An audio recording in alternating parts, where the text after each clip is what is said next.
ఈరోజు గత సంవత్సరం ఏదైతే వర్షాలు తక్కువగా పడటం, ఈ ప్రాజెక్టు డ్యామేజ్ అవ్వటం, ఇతరత్ర కారణాల చేత డెఫినెట్గా ఈ ప్రభుత్వం పైనుంచేం నీరు తేలేదు. ఈ ప్రభుత్వం వచ్చే 65 రోజులు. ఈ ప్రభుత్వం అప్పుడే ఏదో చేయలేకపోయింది. డెఫినెట్గా మీరు సూచనలు ఇవ్వండి. విమర్శించే స్థాయిలోకి మీరు అప్పుడే మమ్మల్ని పాయింట్అవుట్ చేసే పరిస్థితి రాలా. ఎందుకంటే చేసింది మీరు. ఈ ప్రభుత్వం డెఫినెట్గా గౌరవ ముఖ్యమంత్రి గారు అసెంబ్లీ సాక్షిగా మాజీ ముఖ్యమంత్రి గారిని ఆ డిబేట్లోకి మీరు రండి, మీ సూచనలు సలహాలు కూడా సేకరిస్తాం.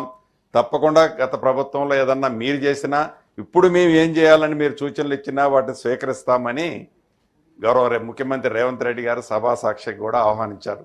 అప్పుడే మేము ఏదో చేయలేకపోయాం, అప్పుడే ఇది జరిగింది అది జరిగిందని మా మీద ఇప్పుడే నిందె మోపటం అనేది కరెక్ట్ కాదు.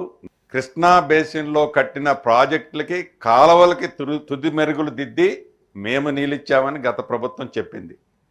ఏదైతే ఈ ఇరిగేషన్ ప్రాజెక్టుల మీద ఈ లక్షలాది కోట్లు ఖర్చు పెట్టామో, కొత్తగా స్టార్ట్ చేసిన ఏ ప్రాజెక్టు నుంచి కూడా మనం ఆయకట్టు అనేది ఇవ్వనమాట ముమ్మాటికి వాస్తవం.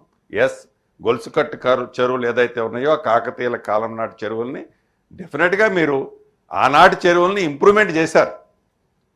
ఇక మంచినీరు తాగునీరు సమస్య కూడా చెప్పారు.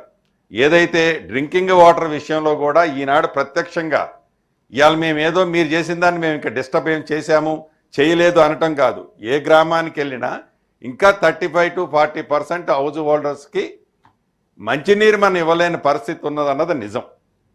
మీరైనా కూడా ప్రత్యక్షంగా వెళ్ళి చూడొచ్చు. ఇది కామెంట్ చేయటం కాదు. దాన్ని మీరు మేము అందరం కలిసి సరిదిద్దుకోవాల్సిన అవసరం అయితే ఉంది అని గౌరవ సభ్యులకి మీ ద్వారా తెలియజేస్తున్నాం.